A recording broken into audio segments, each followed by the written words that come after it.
Amasan is YouTube channel and ho zo se na bonon si bay tu ni pu Michael akon in thupon na ngai thakinutin ama hoi lai lai gachi le ham amang zelin ama hung man to kilonin phat ageb hung south min hi le GMFDI lang thuponin in kai dur khatan keizong kane sei ta ma bangin US te America te Second World War na panglo chu Japan ten Pearl Harbor a bomagal ha jivin US te hong ki kumtawin iti chun Japan gama atom bomb ni little boy le fedman te an havin Japan hong ki surrender tai ti khana he keizong GMFDI ki kumnom lo pai by force a hin kailu noitan hong ki kumta na hi le babana atom bomb GMFDI atom bomb thagau atom bomb ti ham thagau missile ti ham ki ladin tin hi si introduction hin tin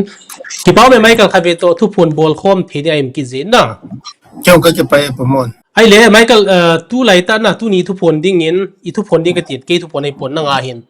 tu ni thu phun ding in SA demand na SA demand in a ball long ka ti hudi lo din SA demand separate administration demand kan bol hi nang mudanin na Delhi langa zo million alien alal aluboho to na ki mukhazin heti SA demand kan bol hi tua ichan ipiab de dom dam ichan ka geutam separate administration from Manipur government, separate administration from Manipur, separation day, separation from Hithei, separation from Imphal, separation from Manipur, ipi yung le separate kitipa chu ay thei lo him hi ti pa chu keiman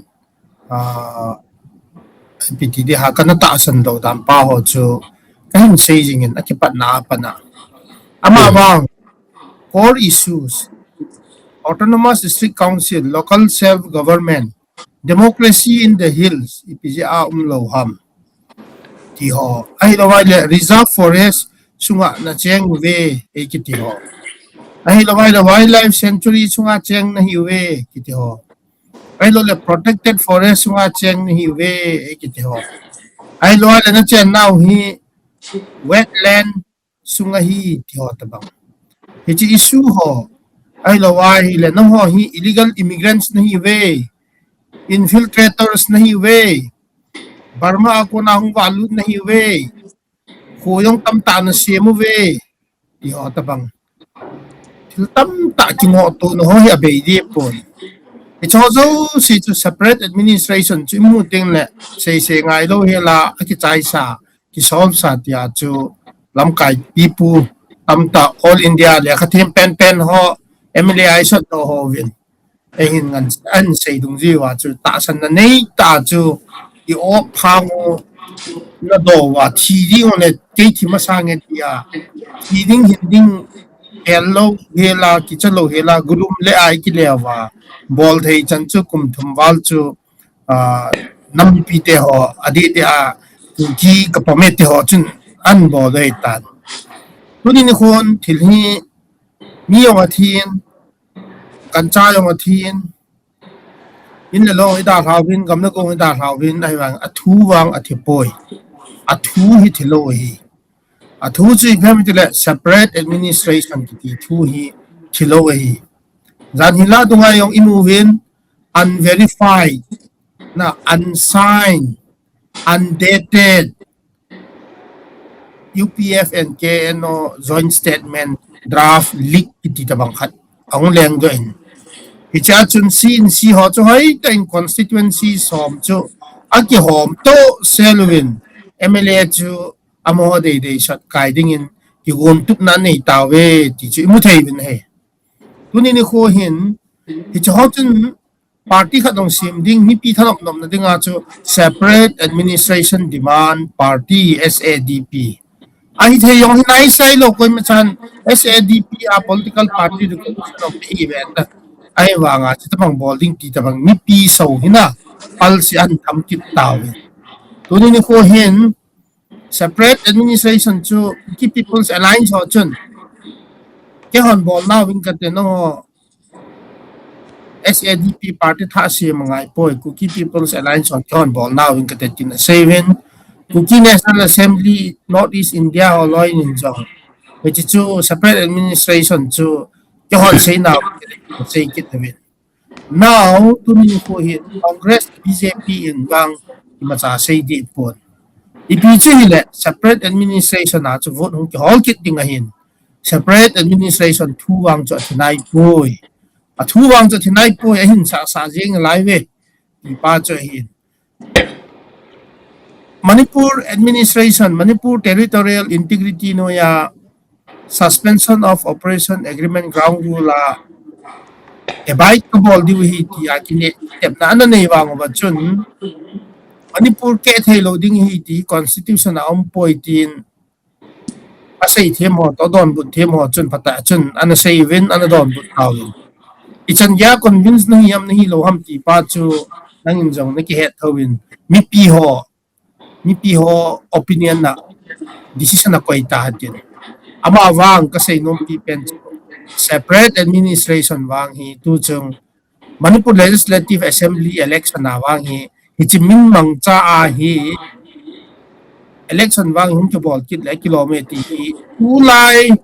tu chi dan tu ho a ko nai ka mu do da na hin pi chi le separate administration wang chu at wang chu at hinai po ti pa chu ei ma mu dan dung ju ya mi pi ta san lo chu chu mi le kain pon do no tu te tu ma sa na sei jing na thu phon dang dang in bol la ya na sei jing at the end of the day a chai ni kho tiang le all roads lead to Chingmeiro na nati jing na lampi zo se thilki bol zo se Chingmeiro nga state assembly mun lhung tho ding hi na ti su hung ta thu ta hung hi ding hi gui lhung te ding hi na ti nom ham e chawang chu wi lung tho de aji chu tua hi ve lew han Manipur Legislative Assembly a chu Chingmeiro nga chu chi lo wa hi le chun power ki nei chalo ding mi pi je ki zo lep thei chalo di ta cho mi pi zo lep thei ne dinga chu hi chalai mun na ko i to le mi pi chun ei ta san ding hin hi cha mun na ko yu ma mi pi le ma hi le min chu sei cho ta san hin na ya chu hi chawang chu ultimately pi bol jong lew hen separate administration min chu puyong lew hen until min pu hitin thiram min pu hitin ipi min puyong lew hen chính nghe rong thun de ding ai thâu về chạy nó pa chu tu ni no về lin ka thong do kit no min he to thil dan ho thil hung hoi ka vet le le hi le na MLA teu hi imphal lu lo ta lo ding danin kamuin hi zong hi ding a hin na ai le ami pite a hi lo do ami pite hi ta in so sa jing wa mo ho nom ta ga lu jiu anom nom to ga ki ho jiu ti vel na hi cho hi cho to hi in me kop le le detol pu in ana bol do zo lo cha nin thangim ne lang galu na lam ka hopi zo hulu na twa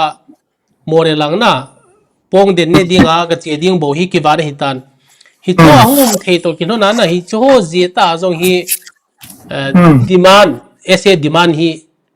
lo to irrelevant to banga umana gelam yeah separate administration chu magic word here na athu chu thilo di chu in separation chu ai thei lo hin het sa hin het na sa ki bol hi a chu SA2 chu thilo di he ai wangin nei thei to chun ki housing tho ding in phala yong ki chi ji tho ding airport dong man tho ding assembly a yong MLA Chingmeiro ngau hi tho ding na a movement ong chu sa jing tho ding he chi chu lấy xe cái chạy cả cho bằng tay chạy đều bằng tun đều hay tàn ai và nhân mà hết chỉ mi pi hin na public thì họ hin hết chỉ SA demand hin pando MLA họ le action backing bola sponsor hin bola thing noi họ chu mi pi hin use back anh no do zo ding ham ti pa hin in saying in separate administration thu wang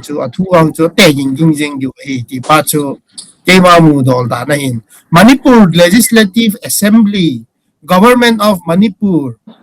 government's part of the government a pan na ding chu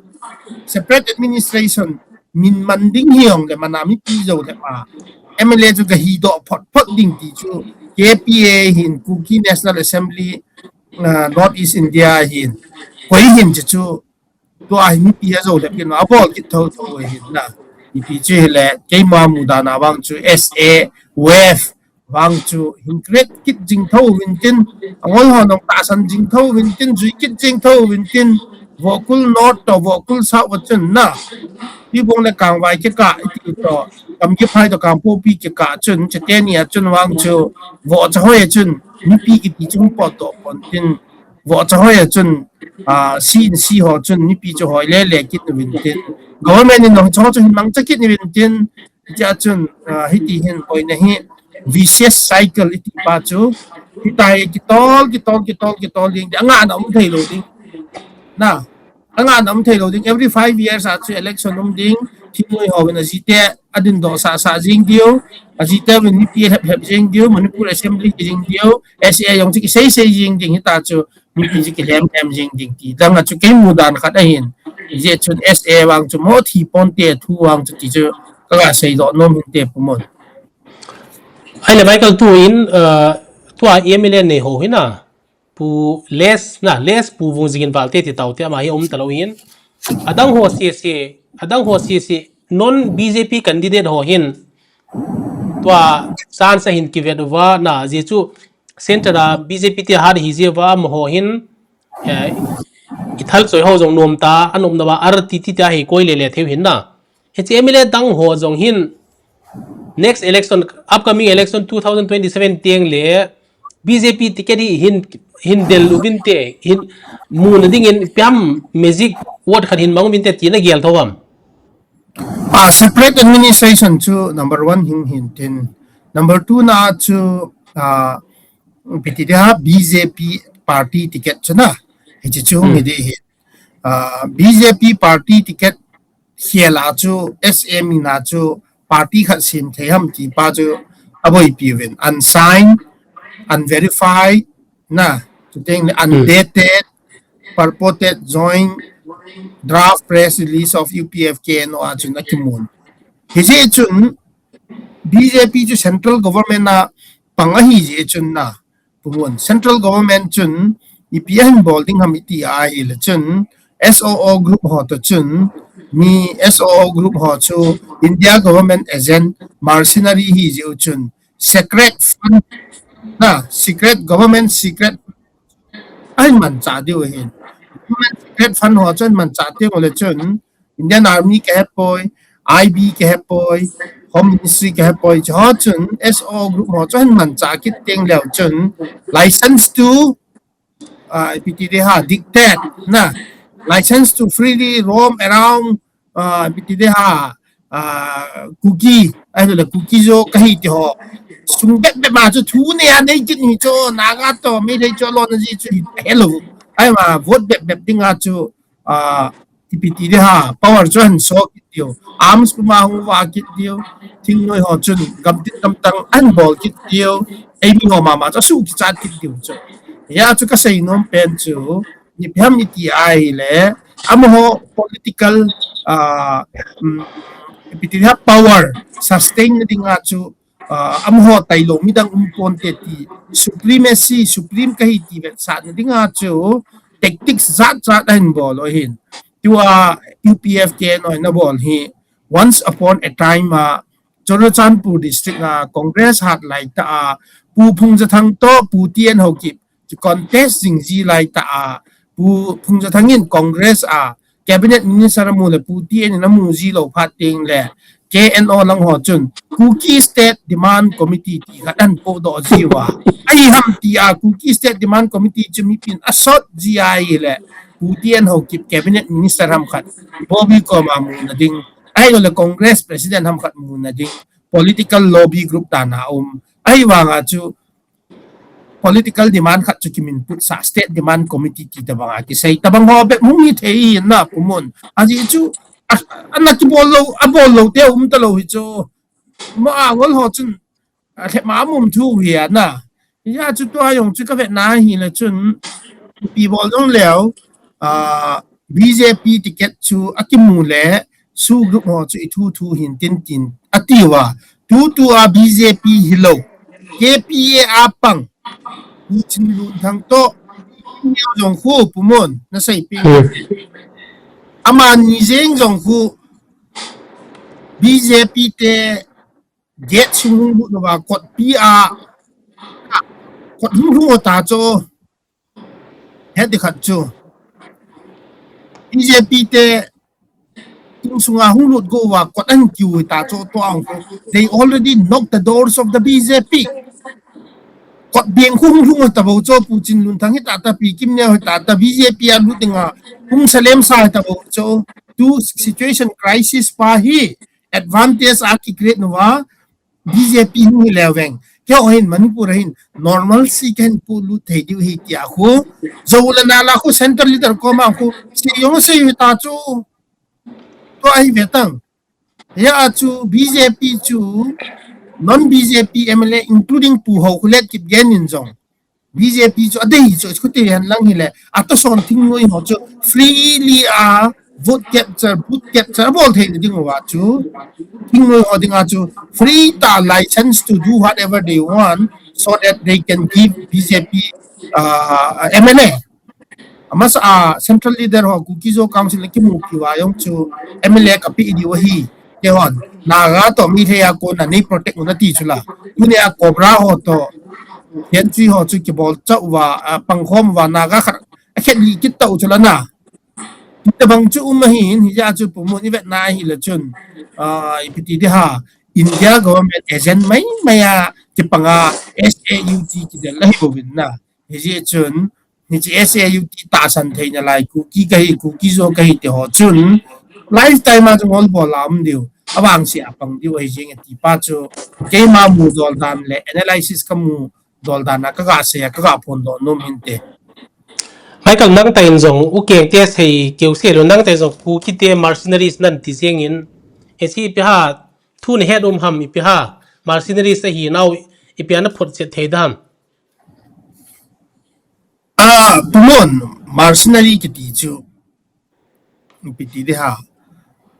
ban cha ti ne cho mi use tools mai ki ne cho to ajong ye ta ki ai ma capacity ki nei lo SO hung ki bola pat na mai thei king noi no do na dinga pan kala de wati wa army to ki ho to army in SO abol army tu ye ai pan pi je wa army in tham khat sympathy anei je wa tu ye to survive ham bo cho ale to ayong hi ve leo hen lei mata area lang boy ya hi lei pi ki naga kap ding capacity nei lo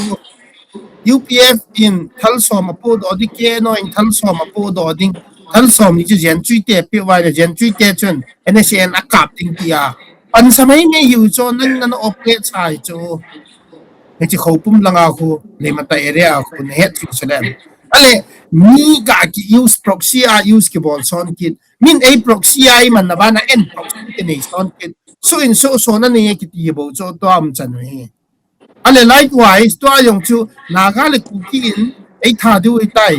sorry naga le meeting ai tha du tai kai ta poverty pha no wa chu pi abo lo yang SO group leader ho chu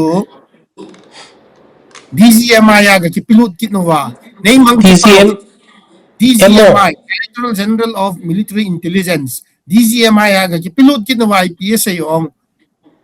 naga kap ding la mai thei kap ding ho cho ni mang cha tawin dia government to army to kapan khom ding aga ki pilut mai hiu hi bo cho aji chu barmalanga ke ne bi ho ko la junta in them khat anno je azo je phat na khu ti ding ham na India langa Manipur langa bai thim phat no wa chu very recent latest news aga sei ding a chu su group ho chu DGMI aga ki pilut kinwa na extension nong naita cho tarik hi September 4 ni lehin 1 year hingding extension ni nagai no post may lehin no post kit wef asana san kit jing SO extension dinga hungboy kit diu jija cho ga ta cho pumon SOO Manipur integrity no ya dinga ga kipilu lu jing thei ho chun separate administration adelwa mi PL mo cho aji teo to cha teo to anh sung ni tham khát bố lép dâu lèo hình tin năm pum pia lép dâu đi wang chu pumon ken wang kata san tapoi tua na sedan DGMI aga chiwa sene ti chu credibility thawam ta san thei dol ham kyo ni mang chawin tua amy gospel ana pakai nalha cha ke ni mang chan thagau mang thai ding sang jana tami nalha cha ke pakai nalha cha ke ni mang chan ti to ba hi DGMI aga tau hi thulam leng na mo se ham ai lo le na input ham Kema source dumzia confirm source ka sehin atasan lo han tasan datan tin ke tasan e chin ho wang chun ke chun du chu sama sei poi ti pa chu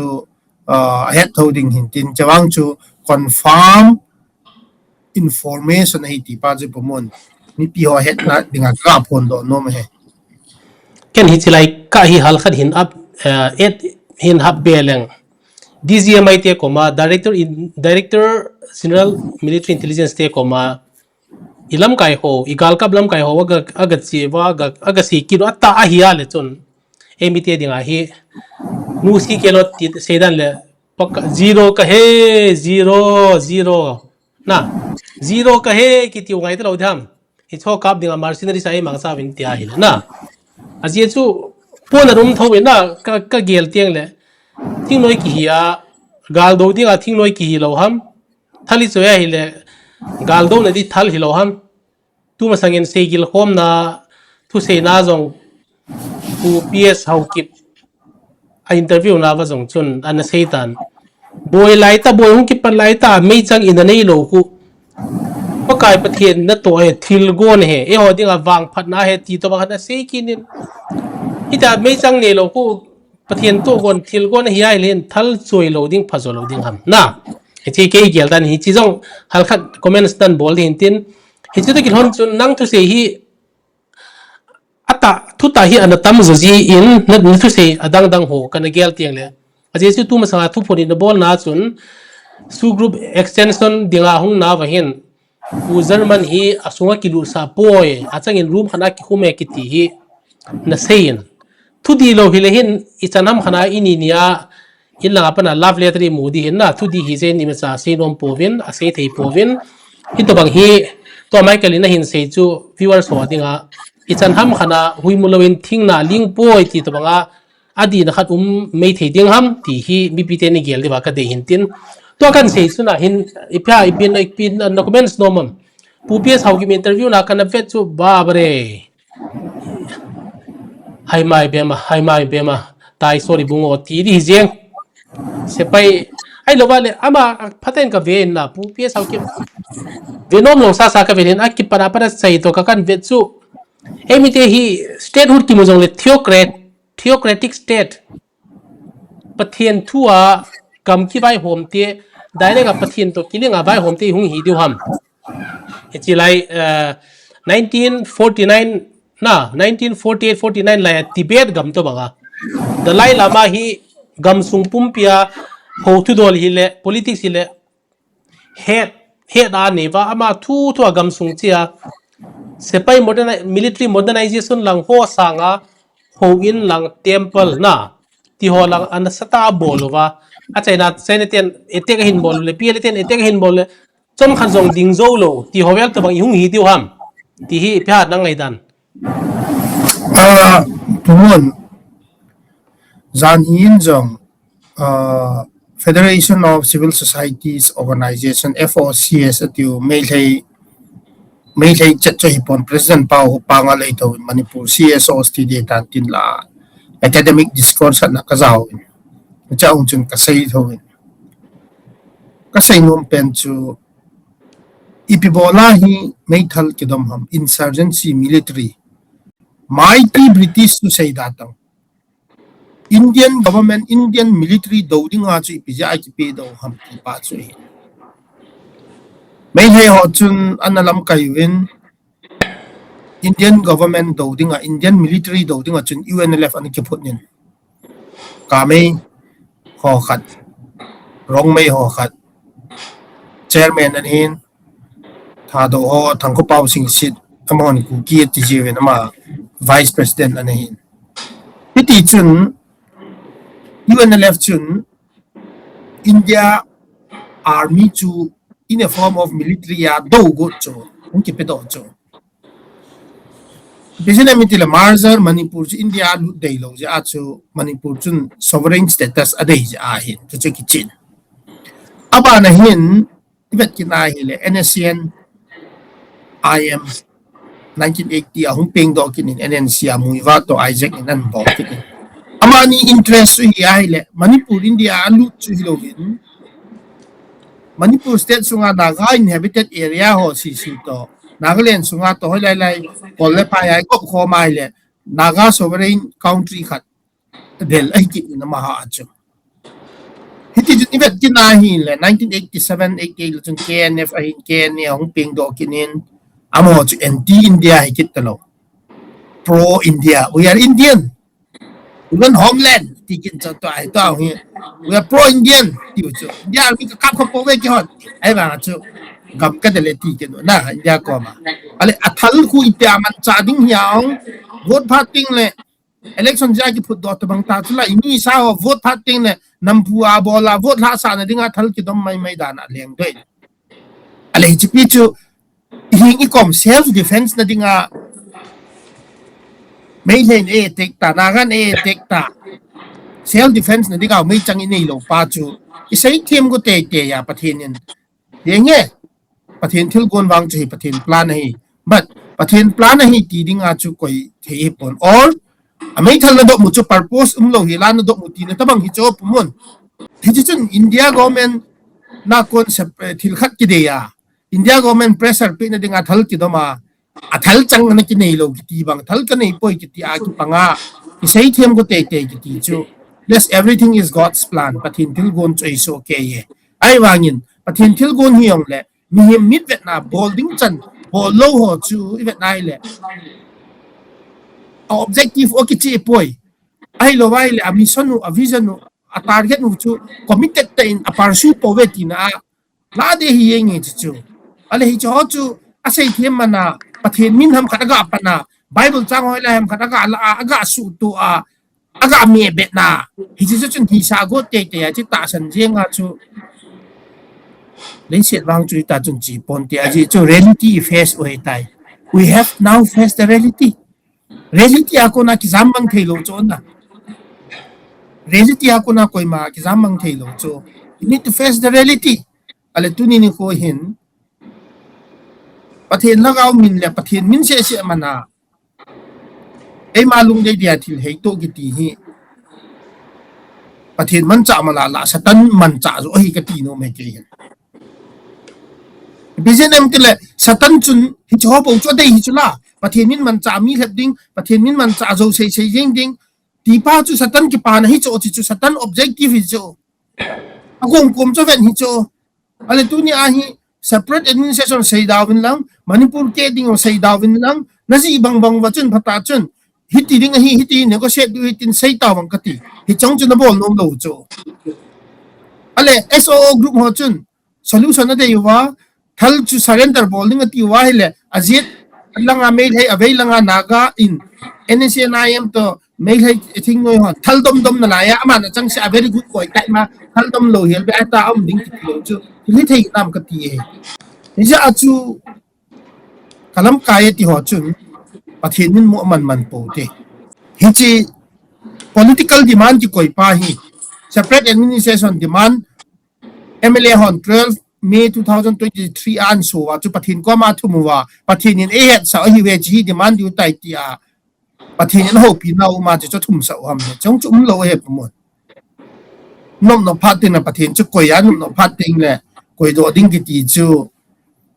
epitire ha cho champur MLA an hi ji khat ko bung pa khat nin election ding phatin na vote capture thai ding phatin na khon gospel nang achoma tom ta di in nang election ka kai jo phatin na gospel nang hundo kit jin tia koi got ta banga an sei ji ta bang o he bo we pumon ye chun e bang chu political demand nei ho chun agam to avai pu to ki to a political demand nei ding mi man chahi a mercenary hi le ki chi sana hi ding grievances in a political grievances in le ki chi ta pursue bolding position ju ki chi di hi chi ting le pathin ko ma taw ding he tu a ima chapol lo hel bi a thu hu so dung ji ai za kai pathin thil gon he ha dung a pha hi ki ya mi pi ki lem lem jing ki ti chu no device anymore aji teo to na amo relative an sumi tham khat to anu ji tham khat bo na bol ding thu bo ya mi pin wang koi man digest upon te ti chu ka ga phon do no me pomon na sei dan chu pathian min mang cha zu sei mi pi lep lep ti chu to GMFDI lang zong na ko thim dan ham na ta san tho hichi lang pang nong chu ka sei di a ministry GMFDI ministry yong chu part of the ministry here pathin na calling di da ko na chan ji awa chu ministry abol here it's ministry to success tu ye hi pata sustain wa hitam te no phat chom pi thowa and what is more important is political demand to pathin thu kai mat pa hi nge kai mat te hi ai wanga pat political demand na committed ki hilowa pathin min jo ki manga justify ki bol jing pa hi thil di e poi ki lang pang ka ko nom ji e pumon amo mga thu phone na ki se hoi na pom tho mai kal nang e ni thu phone ni wa GMFDI thu phone ki se ho hi ati thowen ti nomam ati poi ti na se nomam chi comment nong kapin om pon tula na ki ha bol thimovin satan na to nahi hat thawin pathin min na kinil thawin ai pi chi jong ne ke wang chun I'm not interested in the medium ho hun ka interest be se pon athum ki reveal pa hu revelation revival na mi hal na chan sa theina pa spirit holy spirit na lagau thing very important in ho us pathin chu lagau hin ya chu lagau thinga ko na revival chan diu pa spiritually revival ichan diu pa he ken ka focus zo in separate administration demand ham ai lo le adang ki ho to ke kai mat ho hi ke hin ka focus be se pon ahin lagaw mang thai ho hu do ding na nga ho hi focus ding ki tia revelation hum ke bol ho wang ho it is a kind of revival hun sa he lo wa na hi spirit hun hi chun hi spirit revival pa khu separate administration to may legal to kuki supremacy to kuki glorification to dang to cho polule boy ga mu hitai to ako spiritually revival hi kengai cha he gam sunga he revival khat na hun kamun ke ma mu da na wang revelation hung ke bol ko ai wangin he revival pa ko spiritual revival hitelovin SM nading revival langa ko bol ji wa he to wa su to ame bet go te le mi jo si to hi na no ji wa tan tu kon ai ji le right to freedom of religion pi spirit ni ong le chi ta san nom pa chu na na ta san the kyong ka ta san da the no na ta san da the hin mi ama individual la ka koi nom zo ko mon chi ka ko freedom of religion na religious freedom chu hina hin la them khat ase kho hi me chang to ki vet ko pai na ti hovel tho hat galzo ti mom lovin nang sedan le SA khu spiritual administration te ila zo diu tan CMFDI te chepi na dana spiritual administration ki potau te chunga panin Michael Vantil hung committee e vai hop tawin te muntin gamtin a seraphim te ki solin tin Gabriel Valelentin icho hi thagau tei tom dan in ka gel jeng ina ke hi Vantil pakai pathian Vantil homin jong mola la ai ti ja thil hi mo se vin Michael to kyo wi kebo ka hi tu te no ka ki ho pin Michael to kyo wi kebo ka hin no na ki nam na ki ho pi khanai po ve ka ne ti jin na ai le Michael to hin na imabanu hi ka gel te le bing ka sa jin ka po na ji hin na lam kai te la ki ho pi ni koi ma sa nom lo tok sa kani yuzong le ahung ki le te ngol le abol thi pen su press release A4 size ko ma thu ki dong thei lo cho na EPP umam EPP pros and cons EPP nong ki hova isan lunga abani pikinem na theumam thu si thu pai pi umam ti ho hi ki ho pi thelo koi bacha ke to ki ho nge ti bo ka sei pon midang ho to ki ho zo le kho poi hinla lam kai te hi mi pi te mu thei ding be in social media la do thu hin sei lo mi pu modin bon Congress Janata Party te ki phin nazia pu modin bon seita teleprompter mangcha na chi kalam kai te hi piti lom lom hi dem zo ka zo se hung ki mando khan te ti widam mai lo la mo pum ki sa FIR ki sa widam nia nia ki sa widam chi chi na ki sa widam pi ha Hichi kibang chu chicha chu ikiho pati laya ko na kana sein koi ham ku ki te lam kai koi ham ku ki zo lam kai who is the decision maker na koi ham ku ki te muiwa naga te muiwa ku lam kai hi banga ku ki te dinga muiwa lam kai koi ham ka ti cha who is the captain of the ship heji kan kanado masat pen ni chi koi machan sei thei lo he PS hậu kịp ham USC thằng boy kịp gan ham USS hậu kịp ham ai lo là pu thằng lên bao gui te ham koi ham ku ki te lam kai chu ko ham commander one ale collective leadership he ti wa hi le chun Association of Commander in Chief C ke loi khom na hi bo cho UPF ke no yo ale ja chu tu ni ko a chu C hong khat cha hopi thei te hi ve te chun spokesperson ken yong koi ma ke hopi te hi ve te chun i pesi na mi ti a hi le lam kai koi pen decision ne ka ru ma mo yong boi phat na wa chu mi pi update de nu ta lo chu na update ding ta lo chu zo sei ding ta ba yong nei lo hi ta chu mi pi le ben ding on nei ta lo phat na wa chu pian sei dio tu ni ni hua reality face u ta chu ale hi chi 3 la yong experience how chu anti Mayday se unity hatred na chu vet da ja mo united thil hello pi chu what are our issues EPP ham issue hi tu ni ko a hi political part chu hi ai le all koi de diu te tu ai ngai chan ni pi ham i boi nau pi ham ti hoi par su bol ngai chula kuki so council ho bang chu pumon very third class litana tang khul ho ne na ako na nehu do winti na ding may maya Manipur Chief Minister pa ko ma le kha nei that min ta ki ko sa go ti a meeting cho me thei to ko ta lo di he ti cho Manipur government to ko lo di he ti cho ai wa nga cho khem chan nin si ba ga tu ai da lu mo khel pai ki jeng wa go ti a ki meeting pai yo cho ki cho be chun ali tan incident na cho ku ki zo council ho cho involvement ni yong mil bo cho sangkai isu ako na marsi kung saya kon chun interview na bol ko vele chun ground report niya ma ako KZC involvement chun nil zero ay ma chu hem chan to Manipur government to ki ho num phat wa chu pi bolo hi cha cho man cha wa ki justify chu pang cha zo lo pi chu tunin huwa ga sei num pen chu phamiti a hi le leader lo su group na ti ho yong full leader lo ama de chi ama operational area wai home hiu wa cho pumon hiam chan chu kampo pia chu nom ta chi di kenga pa ding gaung puma da wa choi di on welcome diu cho champu round ti bong kang wai che ka hon hei cha chempong ana tin kit diu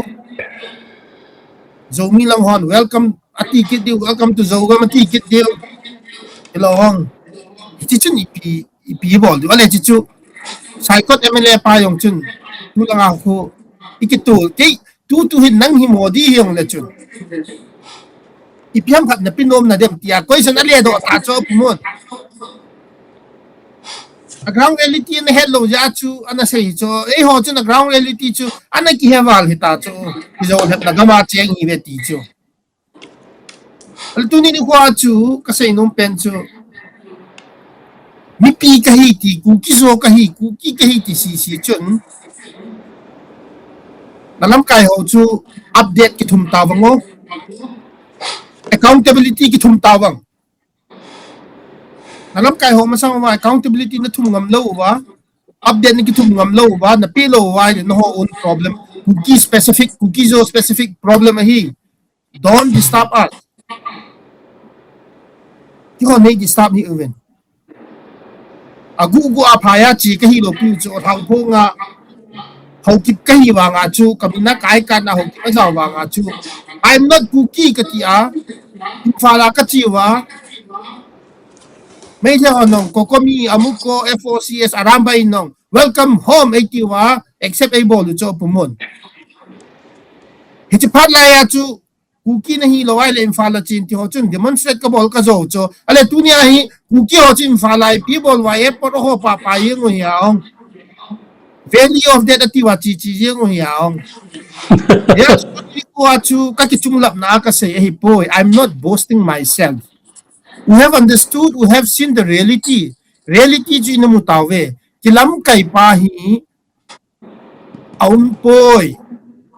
thing noi ho sin si ho ama operational area de ki bol now ahi bo ve ki mol bol po te ki hep sa po hite ti chu ki message ki pinom hi bo cho po mon tu ngai chu chat ta hela ki mu chin chat ta hela ya chu pi bola chu tu ayong chu confuse ka hiwen kalung adongin kalung akhamin bol bedding te point na ti hab confuse si uwin ai ti dinga hi sin si ho ki bol wa ki ho to chen wa bol hi ai ti dinga mi pi su gan the yu bo cho he ji chun lung kham hi uwin tu ayong plan na nei na lai chu MLA yong chu amo nung hi kit ding power nei kit ding ti chu hita chu mi pi chu nam phu a bol ding ding ti chu ade yu hi bo hi cho pumon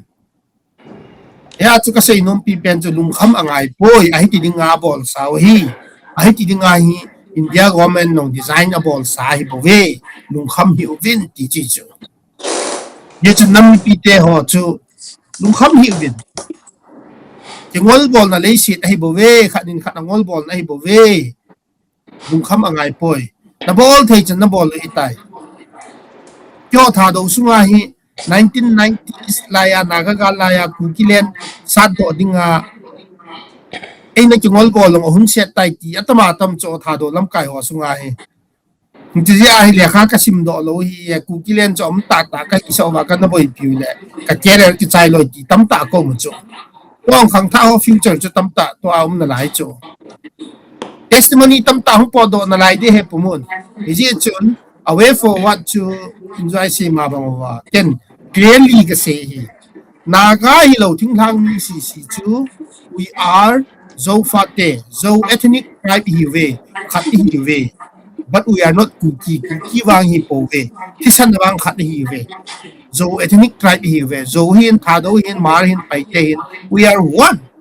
but we are not cookie a cookie ju thi pi go pote a relationship blood relationship wang khat hi ve hi chi chun pang khom na ding lampi zo gong hi te politically se a gong po te ti pa chu kan sei ji hin i pi le ka ki pain phat sot ta kan sei sau kitan phat nei pin explain na ding lung na chin se na ding explain na thai ding khat opportunity nei pin ka ki pain ka sei nom pi pen chu lung kham hi uven na lam kai sin si hovin ama ba na bol bedding MLA election ting na chung wa thu nei bedding am na ho chung wa gai hom ding hi policy active na lai now we lung kham hi win na chi the le no thu no ngol le no thu ai ti chu tu ni kwa ka ga phon do no me phomol nang ki sol lel tu thimen ki sol lel ngai pon nang ma thu phone in na Michael thu phone ki ti hin na de thil hi ken Michael nang thu phone ka hin bol sa ji ka hin bol pi ji khuna ji chu lam kai te khacha ki ho pi theum ta lo na gu thim thima gu thim thimin ka hin lung sen nin na pulka na do jing jing in ka na sengam ji phoina koma ka lung sen na thim thu cheng ho lung thim thimai bol jing ke twa anom nom to ki mudio nom nom to ki ho diu mi pi te koma thu ta sanga ichlai lut ding chlai pot ta lo ding zo wa hi ti jong le hilai mu na digest bol sa ding ti ho bo na si po na dum mong mong hin lam kai te hi ho pi tu chana jong invite ki bol jong le koi ma chani ho nom vet lo koi ma sa ho pi jong ki ready lo mi pi te ko ma se sa nom i ma sa se nom lo ai na tua hi all ola hung ki thing do pan pan hi ta na 2027 jong nai ta hi chi Michael to ka hung ki ho lim ma hi to ki na mi pi te ko ma ka tep nom le ka het sa nom chu pham ti le 2027 election tiang le gamdang state danga kise to banga hi my vote my right ka vote hin ke ma thune na hi ding hi ti khani che pi lowa hi le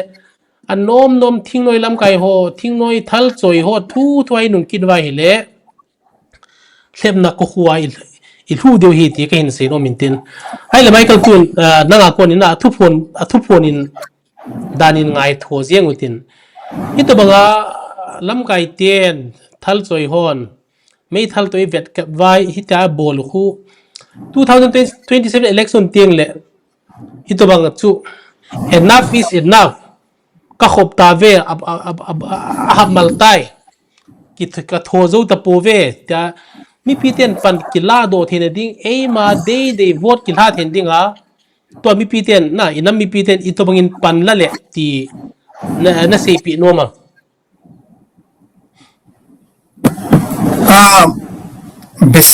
Basic rights ti di hin na basic rights ta ba yung chu ki enjoy jo lo mi pi te ho in basic fundamental rights na chi enjoy bo lo lai e basic fundamental rights hi right to life lo ho sa nei no do jing thing no in ho sa ko ma thu pi a ma chu no do jing ESA bằng bằng chu thing no ho chun phung ki loi khom na ho ki phung pi to thang phung pi thong tim phung pi ho chon no wa a khwa ko na ho sa instruction na pi wa no do in ki chai jing ha do lam kai ho bang chu right to life ke enjoy nai lo na the thing right to freedom of religion thei lo religion bang idei dei pata ki follow thei lo ho bung khata ho khana im le ho bung khat cho chun attach embedded ding adang thei lo cho ta bang now ka se ngom chu society chu iki hung ki se le ham ki ai le ki suppression ki freedom lo na ka ma hung ki se ya chu right to freedom of expression jong thei lo ma cha chu freedom thei lo India chu cheng hiu ai ma India hi nei ma cham lo ala fundamental rights dung ju ya chu an chang bang free ya moving unemployed ho bang che le kimulo education bang pata le kha right to education RTE Act 2009 dung ju ya chu class 10 chan chu free education moving lo oza government school a kimulo healthcare basic healthcare free ya moving anganwadi ho chapanga kon hun ki pana khacha kimulo now issue to family le society are to whom brought up you so whom are to be blamed we have to put the blame to the government ala government to koi ham ki le ho sung ma ko na ilen do ho ki ilen do ho chu iti hung ki leng do ham ki le bogus vote na ki leng do hi chu proxy vote na ki leng do hi chu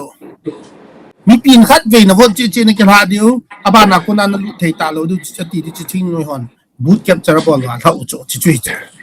and now you are expecting something good in return for the welfare of the people no that will not happen ale Christianity yung ihigit no pati no iho na we are Christianity wa ma election wa mong lo reflection lo Christianity lo chu chan chun election chun a reflect di joy wa chu reflection lo he che ya chu ka sei nom pen chu mi pi chun nang de kei banga hi ahung han sana thi ong ti tang ke te I have one life ati ahung pan ngam ting na bong chun to a ki chim ho ko CNC association ho ko UPF ke no ki ho ko paw ngam te hi vet te ting na khon true people's leader organization representative hello public leader statesmanship ti chu hung ki sep do de chu chong po do thai ne ringa chu chi bol di now issue chu family ai le it system chu India cheng yu le Indian law Indian system basic fundamental rights ho le duties ho chu het teng le bo chun responsible citizen nang le ke banga hi banga nang le ke bang ko ni pi se yong le we don't care nang bang chun I do what I do na ti yeng chu if you want to take legal action you take legal action I'll face na ti chu na if I'm against the law arrest me na ti ngap chat cho nang bang chun ke bang se ngap chat cho ai ni ka bang ba hang san hi mi hum te na bang chun reformation chu hum di cho tu ai ve tai ti church hi ta ta CSO hi ta ta thing noi hi ta ta bon ai entangle ta khat hi cho khat na ki gom wa abol mi pi suppression public voice a suppress over amo elite group hun na amo elite group tham khat hun benefit enjoy wa mi pi ka thu zo ka thu anu nga ti ta bang nga abol lo hin hi chi wang hi chi sot ta lo ti hi ti pa he ke mu ta na hin ye chun ami pi chu tha khat ki hinกูกี่ลังปังมีปีดีเห็นลังถ่าโดมีปีดีเห็นแหละกูถ่าโดเป้าทองเงี้ยถ่าโดสปีกเกอร์เงี้ยเห็นแต่มีปีจุดทักขัดนี่จูไอ้ว่าไงจูไอเดียจูจุ่มจุ่มมีขาหินนะเฮียจูกวยไอเดียจูจีสดนำที่ป้าจุนอันเมตเตอร์ดิ้งให้ตันตัวเฮียเดี๋ยวจุนมีปีหัวดิ้งอาจจะ confuse นะดิ้งอมปอยเฮียจู conflict creation ฮี politician MLA ฮีหัวเละอันนู้นว่าดิ้งทิ้งมือหอนamo benefit na dinga design abo luwa ay tiluwa ay bol sa atu ay bovin amo purpose to every 5 years aki helding ahin chu ki chai ting ki chai ji ji chun tumung tu ban ting le genuine leader isan do ngai na mi hem ta loading leader isan do ngai law maker dicta law sim ding ide yo he government agi tu nei sa a mi nam pu a bola an chang ki zu ding ti ho tabang na thika bol ding ti tabang mai thei to gu ga ki ho wa thika bol ding ti ho tabang ai wa la mai thei ko ma mai thei ho to separation ding sei jing ti ho tabang proxy double standard dealing MLA ti ho hi thing noi ki to hi ki dei ta lo he we want the truth ji chun ni pi in hi chi gel thei na ding wa chu ai ma si le pha het na au me we have only one life khát hình khô khát bố này nát ít nó mình chọn nó mình thì chú as a Christian hi na chú cái gel điều coi môi thì ba chú mi pi họ com cho cái man thu phun khát cái ball le ball nó mà he so nan sedan hi Michael lam kai te na lam kai te na sedan hi ta kilheng zia bogus vote kilheng zia ta hong kai te ule a bol ngai ki bol ta promise kitep na hi lo adi lo bol lo ding a bol wa khatala agui lhung lo ti tabanga tu lai Facebook la dung WhatsApp la dung na social media choma video ti ding hamna animal planet la pa na video animated video hong viral khano min lion na tiger khadien promise khada bolin ke nei len do nge wa hi le gancha kane taluding ham hing kane ding tai na if you elect me then I will become a vegetarian at you who ilam kai hon na tho ham ti to hin bogus vote ti hu na proxy vote ti hu ipam hi chi te ni hin che no example khat ga ping kate imazau si MLA ki depend cho MLA to say ta san cho the MLA ho chun separate administration I am no longer Manipur administration ti vet sa na ding chun mi pi in vote no wa ching me ro nga assembly office kai ding island do ho MLA ho ko mi pi in ka vote in valid hi tai ki thei lo cho pamon ai wa ju MLA ho chun ki leng do ho chun ka ki resign tai ti ti won chun separation from Imphal separation from Manipur administration chu first step hi cho basic first step hi cho abol ta lo pi chu abol ngam ta lo pi chu ale bol ngam lo pa wa chu separate administration chu del po ve ti chu ki chi indication khat hi cho ai ba koi ban pom nom lo pi chu tu ye ya na ale MLA ho tu sei chu ta san chu ama ho chom lo le relief ti mu dio ama ho chom lo wa le government ti boy dio ama ho chom lo police nei ma dio army nei ma dio ama ho chun an chang du da ai pi dio ti a chu justification ti ding ha na bol chu tu ne ai pi nem cha deputy CM hiya Manipur government na kuki kota deputy CM hiya government hiya kang po pia an chang chu EPTI le sang le zangup man chu sang ni zang a cho ong pimon iti essential commodities ning thing se na government na koi thei le ko a incompetency ham ane le ipg ham ale government apan wanga cho koi ning thing zo di lo pi cho pang hi yong le tua mu za za hum thâu di cho likewise separate administration chu na de lo wai le ki design for put wai le an chang chu basic fundamental rights ya fci ya ko na central government an pia thun sa thâu di bo cho hi cha MLA ho appointment la di min an wi si ta lo di dun ta lo di ti bol thei chana bol chu na kum thum justify bol wa thai piwa sa cho de lu ta chu la pi ne okay you go ahead ati a resignation demand bolong lo pi cho mi them khat in hong demand na hong ki chok do chol chol wa la be tip kit tau cho na yel do dem ke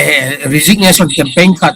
kampa ma mon signature campaign ne khat an bol le a be tip kit tau cho anh có thể ham aso pi ham sang ga ma pa ma nu ham gi a ki si tip cho so ka sai num pa chu family a hi le he chi society a chu mi jo wa chu na pomon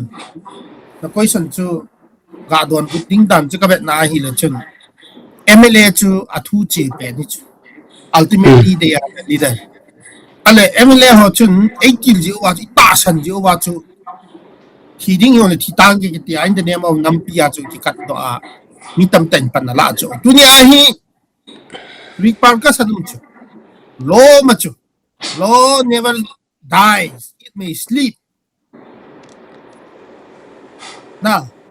abana criminal mithana crime murder case zo si hong ki pong do ami aban ba ki man be be yeng cho na mu ya ka ti he MLA hon pia hu do na cho mam legal help legal aid pi na pi cho mam pi pan na chum liter hon tu ni ko a na na ti lo me ai chu terms of thousand tha a hi le sa ki muding ha mi pi na ti lai wa chu sincerely a mi that ho mi man ho chu tu ni ko criminal ki so wa boy ta hola ale tu mi pin MLA tu sei ta san dan pa chu ka sei tu e e chu bang bang chu tong ta san chu tong authority en ku ki tu chu ai wa nang ke ta bang wang chu pi sei yong le government chi dan head je mi ya chu na nang ke ta bang chu engol bol thei di hi ve tau ahin adang ho ko ngol bol du chu him le thal to ki thu ki du government yong hi du thing no yong hi du contractor rong hi du hou bung yong hi du pathin ni nong ga man thei kit dio dei pat ting le kit tang in the name of god na yong chu pathin la ga in chen sei pe chin bol de ti le nam fu a impossible le chan yong ji mi na man ya ka ti hana pomon ya chu ve nai le chun he chi chu problematic chu tho wa nga chu pathin plan nong chi tho di ya he chu problem ki ti chu ye lai si ai het nga ko na chu ai le chi su nam kol zon he chi slavery he chi bondage a ko na chu koi man nong nu hing thei hi ve ta nang man na ki hu hinga he chi chu na da tha lo le thei lo di ta chu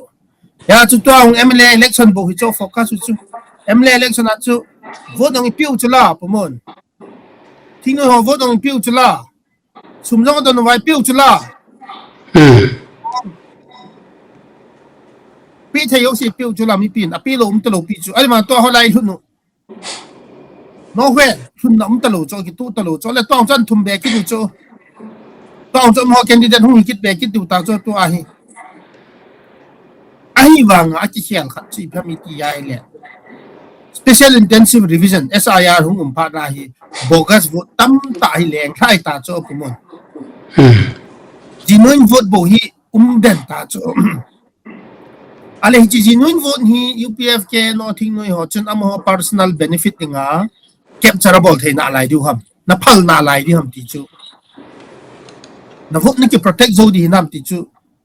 Indian nan chen na Indian law ni ki protect sa zo di nam ti chu nang ma fundamental duties rights ka ti chu tu ni ho a he hi hi ja chu ka sai nom pen chu dang ai be se phone bogus vote nga na hong ka hi chu I will give you one example. So Champur Henglep Assembly constituency chu 31,000 vote 30,000 votes chu 2022 a chu ale 2026 a SIR hong ki bol le 23,000 hi chu 7,000 decrease. 7,000 votes bogus go to solite market ha cho pumon. Michael hichika halkhan hin hil chen te dileng tua 7,000 na singa da jong aumin constituency zo sia hitia hin na hechi bogus chi theiding ham chum nan te hi jong le tua hi ipita first draft ni tiu ha mi piam na hung che appeal hoi pi hong na lai ding hin ni cha jong izat ham khat be hung lut ben lai lo da ham them khat chung chi jong le zat ta increase upon them first draft a genuine voter them khat kile ha de bo hin in terms of thousands a chun hung chi be se the pon tin a draft basis a chu ka ga se hin hi 7,000 bogus votes ho chun duplication hi mai thei a thiong hi mai thei thing noi hon chu vote ha ji wa cha chu MLA kai ji wa nam phu wa chu assembly a lu ni chon ale chi chu tu ai hi alo ma hom di ta chu chi chu vote chu capture yong ni nun votes wa capture du ta chu na bogus vote lo chu ale ma nu ma pa na vote surrender no ma donate abo nom le thing noi ho ko ma thu tai ka ti biblically speaking mi khat khela chu mi khan vote ki nei thei lo chu mi khat mi na chu en vote ki kra thei lo chu pa khela vote ki kra thei lo chu wa chu Christianity hi wa chu power authority le ting dai be se ju wa chu ho chu cho chu bol ki no chu ya chu to yong chu ki khel na khat hung min te a ji chu thing noi chu ki powerful sa jong le bogus vote chu hum ta lo ji chun a ki khel na khat wang chu hum min te ti chu positive ta ka gelin ji chun mi pi hona ma vote a ki defend you Indian constitution in rights ap bang wa chu one person one vote chu e ma vote chi chu ki di chana chu iki bol te wa ile chun di le ak thleng do pa chu public mandate hi de hin chu ting bo chun thudi thu ta chu hu ki pan te be de ti chu e ma mu da ne he pumon Abhay Michael iki ho na hung so thimtan topic dang hi issue based in topic wise in say tin na tu ni hung ki houlimna hi SA mabani pi tam na SA mabanum taloham lam kai kini taloham ti lang zeba thu phoni hin nei hin ai le i chai na dingin iki houlimna hung chai na dingin mi pi te ko ma vai la nom ti dam na a ki su mo wal tan lam kai la kilheng do in a kilheng do lo ho jong ma ho le ma ho kilheng do jivin mi pi hen do lo ho jong ka ti mi pin heng do hi zo la ma le ma hong kilheng do jivin cho hi bena hi nam pi ma ban pon at ta hin na jong ki tha do sen lang aku ki ti a koi sei ji jong le chun ki san khat nam khat chu hi ve amina ki boy thu eti hin nang jong na pomin na a chai na ding in mi pi te ko ma vai han na thu phon to ki seya thu phon to ki thona last i chai na vai han na mi pi te vai han na ding khat hin sia le separate administration wang chu magic word hin na mai thei la bang NRC ki ti illegal immigrant ki ti thei thu chang ki mang ta bang kung ni de hi tan ji chun the separate administration chu a hi thei lo chu yet so ke di hi tan tu chana ki hep sa nom na lai ho ta san nom na lai ho chu ta san jing pe ovin tin ta san nom lo ho yong chun ta san da jing pe ovin tin a hi wangin gam sung in wang hial na ngai cha tai people need change win of change in jong change ngai chat hai tai to ai win of change jong chu 5 years tested ai tan failure doesn't produce anything ya chu hial na hui li yong hi hial na hui li tha khan hial kit ngai na kit tan je chun mun jo si ai ki hial na ngai tan democratic rights pa hi a function the ngai tan hi chin ding hin upcoming MLA election hi separate administration mina handle ki diw hin government thong ki thok ki diw hin noi thong ki thok ki diw hin he cha pa hi na pom na lai dem na pom lo ding am ti nang ma individual chi na achingam ta na he je chun tu ni hu hin India mi chi ka hi ti wa le India lo hi mang chau hitin India dan du ja ki poleo hen i khan to di hi ti tu ni mi pi te ko ma ka phong do no men ai hi wangin mei san le ki chat le thi ding ki chat ja chu na het na ho chu na phone do ngam lo ai yong le na dam sot di ding yong ai di pon or na him chom ding ai di pon nim khat hi na a ai ma nang le kei banga ita san khat I believe khat without any hesitation pursue bol thei pau hi society dinga dam na hiding first step hiding hi ti pai tu ni kun ke man mi pi te ko ma kan phong do no men je chun han hutin han san hutin right to hi asat ki bol hitin thing noi sin si pa to ka ke nai thing noi sin si pa ka so pi hi je thing noi sin si pa chu ka sangam hi je thing noi sin si pa chu ka ki het pi ka ki wap thei pi tin chi lovin campaign bol lovin khat le khat by force ki bol to lovin nangin na dei bol lun tia church hall an lam kayo ba tu di tu ta him ki vai hom thei teng leo hin mấy thầy dùng face thầy hi naga dùng face thầy hi quay dùng face thầy hi to bang hi dầu lệ na là foundation cái sim có a lu sa khát chú dù có tệ tệ cái bol có tệ tệ cái tí bang chú hi thầy bồn hi hi chun nắm khát hiu bên dầu thật thầy hi bồ về mi thêm khát personal wealth creation in chen lo chen sim ding mai mai SA cái team min hi manin cái lep hạ sa ta bồ về Genuine grievances in EU, reserve forest, protected forest, wildlife sanctuary, wetland, pending ADC election, MLA larek adu da extra hozo si legally insolve ball go within through reconciliation and negotiation na hey cha chempong in mio si to kin in ball po de pachom ding om po ti pa hi tunin ni huwa nampum pi mi pi zo si nga thu phon na china ka ga ni nom hin te ka cha pai pumon ki paumen tu ni Michael to kong ki phu kong ki houlimna Michael thu phon in nei hi thugu tam ta phol do ding le lam kai te hi to bang din mon hi vin hi chi mi pi te thase ding hi pon mi pi te pang kho mutin ki pan nu tin lam kai te iti dol ham khanin bolu tin transparency le accountability saute ti thua hi thu head lo wa kho Michaelin ama source ama vantil to bang tai ma na GMFDI ki phung ho ga hi khel hi zong le ama hin thu source chom choma para a hin head do ho le ki ho hi hita hung ki phung sa thu hen mi pi te hin ki gelutin zo ke do kada seizin zo le nalin ki lep sa ji ta po te lam kai khat hi mi pi te ko ma thu seiji ding mong hi mi pi te jong thu do ji ding mong hi mi pi te ko ma do na chu don bu na pi ji ding mong hi ti ki seijing hin mi pi te khang lo tin zo le nal a ki vai pu talowa ki tu hil talowa the wise man built his house upon the rock mi ching pa hin sung chunga in sae the foolish man built his house upon the sand na mingol pa chun nel di chuwa in sain go hung zu chun sung chunga in ki sa chu adet nin